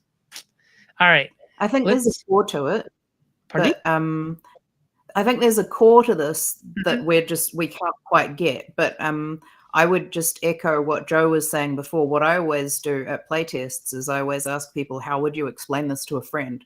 And I make a note of that. And I combine those things, and that ends up being what I put on my sell sheet or what I put as my tagline Right. or whatever. Like Yeah. people, if I combine and compound, compound words, all of that feedback, and that's what I'm actually telling people. And right now, I don't know what to say about this game. Hmm. And maybe when you're playtesting it, find that out and then tell us that. Yeah. I think that's probably what's inside that game that makes it fun. Yeah. Hello, Sasha Gelton, if that even is your real name. All right, Pocket Dojo. This is Katie Andrews. Katie was one of the first people to respond. This is a game. Welcome to Pocket Dojo. It's hilarious. So it's hilarious because that is the way my friend and I always introduce new games when we're teaching them. Welcome to game name. It's for 2 players, 30 minutes, ages 8+. It is a 2-player abstract strategy game where you and your opponent take each other on, okay, as ninjas in the city's most prominent dojos, moving around 7 different dojos by exhausting polyomino shapes, activating unique ninja symbols that are engraved throughout the wooden floors, and force your opponent to stack all their ninjas on top of each other to win the game. Oh, you're trying to make people stack stuff up. Okay. Components, 12 cards, 6 discs, 6 cubes. It fits in a mint tin. You can see that in the picture. Key features: dojo customization, thoughtful movement, risk-taking decisions, unique ninja placements. So in the graphic that we see here, let's just zoom this up a bit for everybody. Oh, that's really big. Oh, this is one where you can't actually. There we go. Place tokens on polyomino shapes to declare movement. Okay. Land on symbols to activate special abilities. Okay, so it has these 4 symbols. It has the Tori here. And it's like, seems like a 3-card dojo. And you're choosing what kind of polyomino movement pattern you're doing. Stack all your opponent's ninjas to win the game. Okay, so all of their discs versus cubes, I guess. Yeah, 6 discs or 6 cubes. And get in touch with Katie. There you go. Next to you games. There you go. Another brand there, Joe. All right, Joe, thoughts? I think it's pretty clear. I think that the bottom graphic is doing a lot of heavy lifting for the game. I think explaining a little bit more about how things move. So it says declare movement, land on symbols, stack all of your opponent's ninjas to win. So the polyomino movement is basically like how I move on the grid, right? Like I could like by selecting the 2x1, I can move 2 spaces or Yes. basically 1 space anywhere around me in a orthogonal direction, I would assume. And then I land on the spot.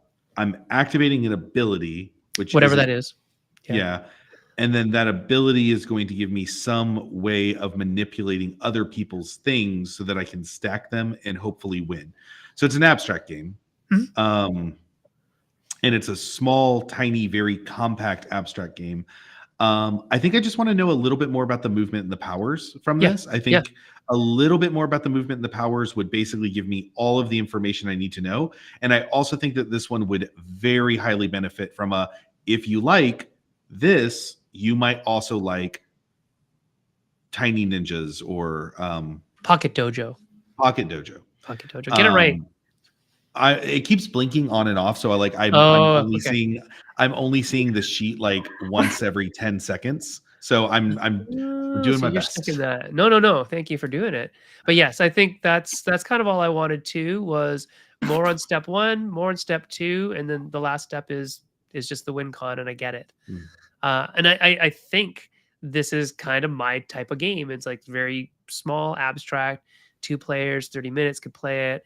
But I just need to know, for me, is like, how does that movement exactly work? Because I see there's different colors too. So is that the color of the cube or square you're moving? Is that what it is? And then land on the symbol. So I need to know the special abilities. I think that would clinch it for me in terms of yes or no onto moving it on to the next step or whatever. Cool. Hello, Ryan. How are you? Let's move on to the next one. The next one is Slippery Seals. Okay, this is Jay. Good. Jay is here, so glad we got to this.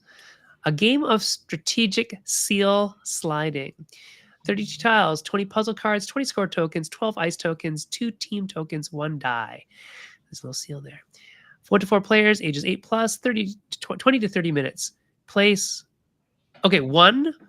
Place tiles onto an evolving board using your unique placement map. So you have this map, you have a die, you use ice cubes to roll the dice and ignore your map. Oh, you have like these 2 extra things there. Okay. Bump is, I guess, step 2, not bump 2. Place other seals to change the boards. Okay, so you have a board that tells you how to move, and then there's another set of tiles that allows you to do things, I guess. Jay's in the chat, so we can clarify this later. So place other seals onto the board to change the map. But if you land on the other team, they get a point. Oh, there's 4 players. So it's your seal color is your team, okay? They get +1, I guess points are life preservers in this game, perhaps. 3, slide. Strategically push tiles based on your seal's arrows. Oh, I see that there. So the seal has an arrow that's underneath the little icon of the different types of shells, and it pushes them in a certain direction. And then this one here, 4 score. So you earn 1 to 3 points for each zone you win. Yes. And oh, I see. And that's relative to the central life preserver here. Okay. There's a solo puzzle mode, and it's designed by Jay at littlebriefcase.com. Little Briefcase Games, another brand for you there to remember, Joe. Joe, thoughts? I've looked at this game before. This game has been pitched to me before. Cool. The relative information in the game is pretty clear. And also like understanding like your motivation and what is happening in the game is also very clear. So I think overall we have a really good sell sheet. It makes great use of the 1, 2, 3. And then it also kind of gives you a lot of information about the game. I think the thing that I found most fascinating about this game is the fact that there was like a robust puzzly solo mode that could be included in the game, which makes like the dynamic of the game being like about bumping each other out, and but also could be like a thinky solo puzzle experience to be kind of like a nice product offering. Mm-hmm. Cool. Kat, what are your thoughts?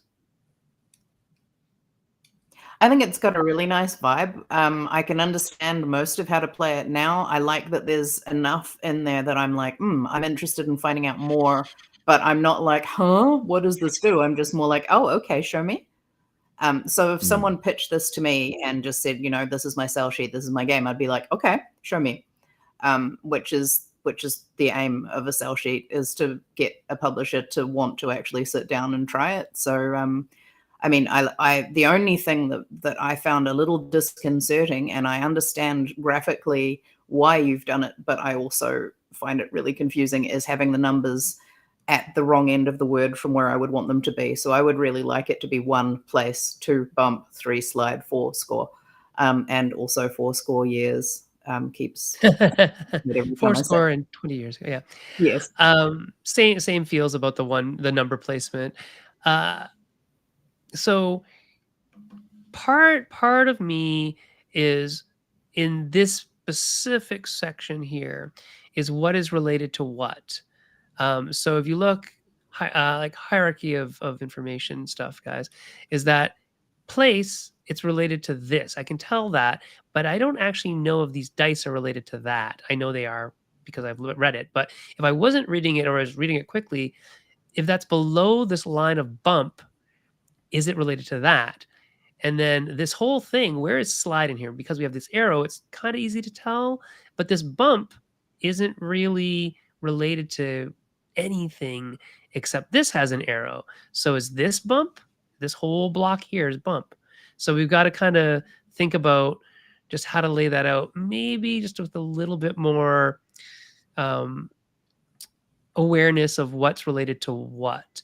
And that could be done with call out boxes, with arrows, with a way to like surround that in like maybe a darker blue that then encapsulated the tile that it's talking about, or things like that. There's ways to do it. But yeah, I think other than that, it's quite a good sell sheet. There's lots of room to breathe. The graphics are obviously cute because they're seals. Seals are cute. So Dom is saying that he's not sure, or I don't know. I don't know if Dom's man or a woman or a female or male or in between. They're not sure how they score. So I think it's related to this tile here. So the tiles in the middle here, and if you are on these sides, so you see here, gray, this is player 1, I think. Gray white is player 1, and brown yellow is player 2. They would have both scored a total of 4 in this case, because they're on this side, the 3-point side and the 1-point side of the life preserver. Gray white is on the 2-point side and the 2-point side. Because there are dots around the life preserver, for anyone who was like, Yeah. When you have a look at the life preserver thing, you can see the dots on it. What's the goal I have when I bump? Yes, I think, Dom, the goal that you have when you bump is trying to push your people into better scoring positions around the life preserver. So when it slides over, or if it slides over, or whatever slides over, your pieces will be aligned in the right places. And I'm sure that puzzle mode is actually pretty fun, because I'm already intrigued by, how can I do that? I love slide puzzles. So there you go. Cool. And Joe, you said you've seen this before, right? Mm-hmm. Yeah. Cool.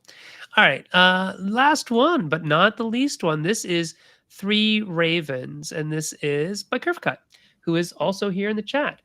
All right. So, Three Ravens. On the northwest coast of North America, there are traditional groups of traditional peoples for whom the raven is a supernatural being, a legend, and a house. Who's Luke? It's Luke. I remember this time. Luke. Oh, there you go. Players, I think that's 3 to 5. Time 60 minutes. Ages 14 to elder. Components 78 playing cards, 5 betting cards, rulebook, and a learning guide. How to play: deal the cards, check for raven cards, choose a betting card, take the side pool, and short suit your hand. It's all against one. Take tricks. So it's a trick taking game. All right. Three Ravens is a modern trick taking game. I should have read this first. Built on the shoulders of family favorites like hearts, spades, and euchre. It uses the visual language of Northwest Coast indigenous art to tell a story. It requires strategy, collaboration, and guile, and will bring you from the heights of joyfulness to the depths of despair. Either way, with every card played, you will have a story to tell. And there's Luke. Yeah, the designer Luke Parnell has been a professional artist for over 20 years. Luke Parnell Art, and the information is here. All right. Joe, thoughts? The central text where most of the information is does not tell me anything about the game. And I really want to understand what it's all against one take tricks means. Right. So the most interesting thing about this, the hook of the game is it's all against one trick taking, right? Yeah. But what does all against one trick taking mean? How does that happen? How do we decide who the one is? Like, what is his advantage? Like why? Like the hook of the game is completely missing because it's all against one. Take tricks. How? I need to know more. And then when Don't leave me hanging, dude. Because I felt like I was going to learn more, but it's like modern trick taking game, hearts, spades, euchre. That's not useful information. It requires strategy, collaboration, guile. It will bring you from the heights of. It doesn't. That is also not useful information on a sell sheet. So I'm trying to understand. Like you gave me this like thing that I like. Of all the sell sheets I've seen, I'm actually most excited about this one. This one seems to be the most exciting to me as a publisher, and because like the one place that at the end where it's like, ooh, what a hook. That's cool. You deal out all the cards and you take a betting card, but now it's all against one. It's like a one versus many trick taking game. And then when I'm like, all right, like tell me more about this. Tell me more. It's like, no, that's the game is fun and is based on trick taking games. Yeah, I feel the same. I feel the same. Like you have to explain your hooks. Yeah. And Luke, because I know you're out there listening, this is no like slight on anybody. It's hard. It's hard to make a good sell sheet. It's hard to explain the hook well, especially when you're trying to explain so many other things. And not saying don't talk about your art, because your art's important to you and you're doing the art for the cards, right? Would be you really need to explain the hook. Really explain the hook. How does this mechanically work? So the other thing you have to understand is that game literacy is not necessarily something that everybody understands. Sometimes, yes, you can say, I've already said about simultaneous play, you don't have to necessarily get down into the nitty gritty of it. But this one here, this is bending some rules, right? In terms of this is like the subverting an expectation. So you need to tell me, like, how does it subvert that? Especially when you put take tricks in like big all cap font with an exclamation mark after it. I need to know, right? Yeah. And well, I mean, he's saying it right now in the chat that he said, I didn't know how to identify the hook. So this is kind of a mechanical hook, but it is experiential, right? Because it is an experience that like the crew and the gang have done. They've taken traditional games and turned them on their heads, and that is literally the hook of it. It's like imagine you're doing a trick-taking game, but it's cooperative. And the other one is, imagine you're playing poker, but, that kind of thing. So this is sort of that also really intriguing switch. They say that everybody needs to be able to pitch their game in 10 seconds, in 1 minute, and in 10 minutes, right? Like you need to be able to explain your game at all three of those points, right? So you have to be good and be able to verbalize why your game is special, right? In all three of those things. Because sometimes somebody will be like, hey, do you have a second? I'm like, I'm walking somewhere. So if you want to walk with me, give me your 10-second pitch, right? And if your 10-second pitch is like, hey, I have this like artwork from the Northwest and these cards and this thing, I'm like, that would be cool to jump into in like a 10-minute pitch, right? Yes. That'd be a really cool information to get from you, right? But if you had 10 seconds to tell me about your game and you were walking with me, be like, okay, so I know you do a lot of trick-taking games, Joe. I know Allplay does a lot of trick-taking games, but I have a trick-taking game and it is all the players verse one. It's a one verse many trick-taking game. I would be like, let me see a sell sheet. Thanks. Like, let me see a sell sheet. I'll take a sell sheet and I'll get in contact with you, because that is a great hook, right? That is a wonderful thing to tell me about a game to get me excited about it.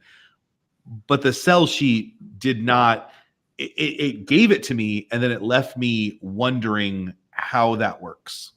Yeah. And it's not horrible bad to have questions at the end of a sell sheet, but they shouldn't be about the quintessential things that publishers need to know. Right. And Alex is saying, a friend of mine had a literal elevator pitch in a hotel near UKGE. And like, it happens. So Jay had an elevator pitch with John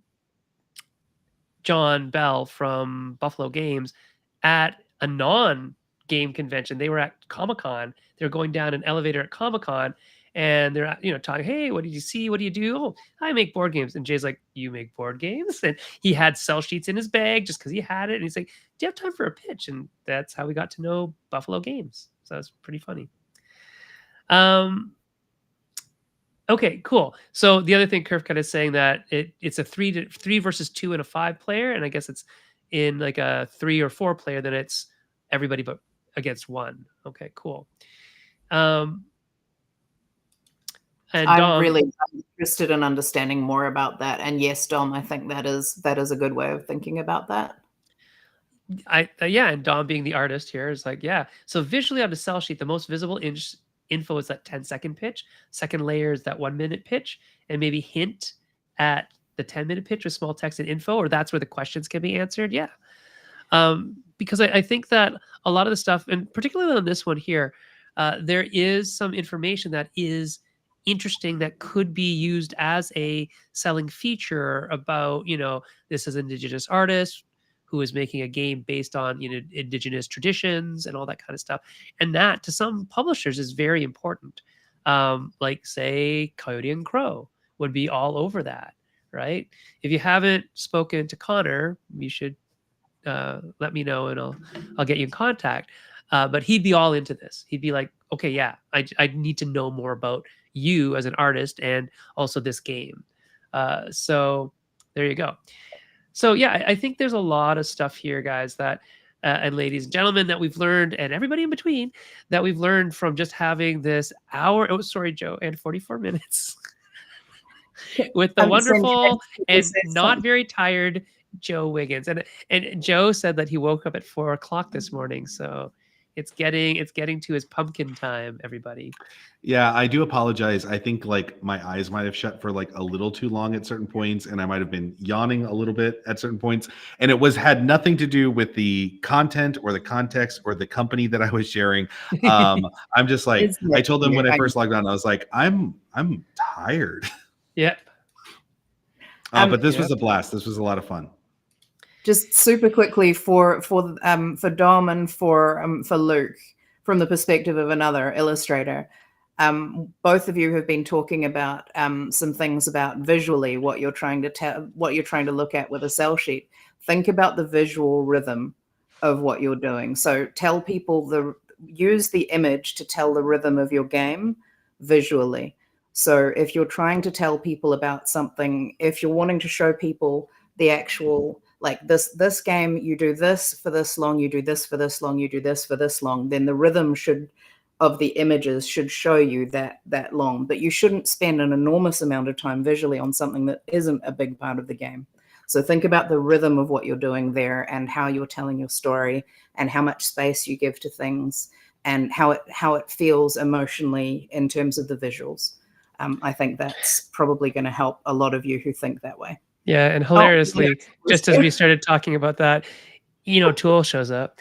And, yeah, okay, cool. Yeah, I had a meeting with Ian O'Toole at like 9 a.m. this morning, so it was it's been a doozy of a day. I think Ian probably went to bed and woke up and is seeing me again. That's funny. Yeah, Yes. Ian's down in Australia, so there you go. Ian, your name's come up quite a bit lately. I can't remember. Oh, I do remember why. Somebody was looking for a graphic designer in Australia and said they talked to you and that you were too busy. So I had to source some more graphic designers for them. But Ian O'Toole, by the way, everybody is like one of the preeminent graphic designers in the industry. So any questions about graphic design that I, hacked my way through, Ian would obviously fly through. So there you go. And oh, cool. Dom says that he is also a video game designer with 15 years experience, just dabbling in board game design these days. So cool. I find that and marvelous illustrator. Marvelous. There you go. Very cool. So thank you everybody for coming. This has been a great show. Loved having everybody on. And you know what? Maybe we'll make a regular thing of this sell sheet review because I think people like it and could use it. And everybody here was very receptive to the feedback. Nobody's taking it super personally. And also, no good. bad sell sheets were seen. Like all the sell sheets were like on the better side of sell sheets that I've seen overall. So like nobody had a better sell sheet, but in the terms of like giving advice to what could be corrected on sell sheets, I would say that, yeah, it was great.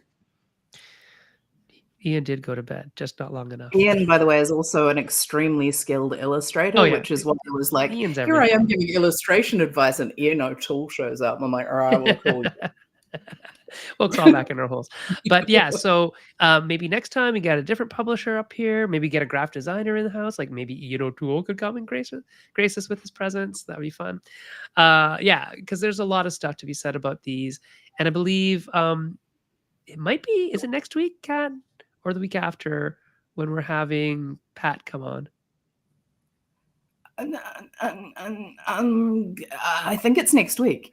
Yeah, yes, okay. So whether it's next week or not, sometime in the very near future, very soon. Yes, we have Pat Marino is coming on from the op to talk about pitch decks and videos and things like that. So we'll take a look at a lot of other strategies to pitch as well with Pat. And then sometime in the future after that, I can't remember the date, although I agreed to do it on the 5th, I think, of March. Yeah, March 5th. We're doing it in French because we speak French. Français. Yeah. Tout le monde parle français. So, actually, I think Dylan will be hosting that one with Kat. Kat's French is better than mine, which is funny. Not funny, but funny because I'm Canadian. But she grew up in Belgium, so there you go. I grew up bilingual. Yeah. But it'll be nice, folks, because it's been a minute. So yeah, there you go. I can speak and read, but everybody else will be far better than I am. So there we go. I can hear French, so that's the extent of my skills when it comes to French. So I can't read it, I can't speak it, but I can hear it. So that's good. Pour nos amis francophones, c'est pour fêter la fête de la francophonie. On va en parler avec nos invités. On va vous expliquer qui ce sera. Mais on va parler un peu plus de ça quand on parle en français et on aura captions for all you English speakers. That's right. See, I heard all of that. So every word, heard it. All I said basically was it's for the French-speaking fête. Oh wow, English. What is that word? Right. Yes. Anyway, so it's gonna. We'll tell you who we've got on the Francophonie soon. And Dom is in Quebec. That's great. Oh yeah, and so we'll have a bunch of designers from Ontario, Quebec, and a publisher who is from Quebec, Dylan, who is a in the diplomatic corps, and Kat will be hosting. It'll be all in French. I'll be running this stuff from behind the scenes, and then we'll get. I think the Belgian embassy is actually translating it for us, so that is hilarious. They're gonna live translate, yeah, which is neat. So Yeah. at least we know they'll understand the accents, because the Belgian accent is as close as it gets to Quebecois. Anyway, Awesome. Joe, we're gonna let you go. Yeah, Joe needs to get to bed. Before you go, first thing, how do people find Allplay if they want to get hold of you? Yeah, what's the best way for them to get in touch? For what? For the context of what? If you want to Just like yell at us, if they want to pitch you, if they want to find out more about your games. Yeah, So we've the help email at address. help@allplay.com is the best place to send any type of like game pitches or anything like that. So that would be the best place to go for that. Also, I'm pretty active. Like if you just want to shoot me a message on Facebook Messenger, I'm pretty receptive to just like looking at a sell sheet and like, oh yeah, like absolutely, this looks like something I'll look at or whatever. I do prefer to take most of my pitches in person. I would love to make more time to,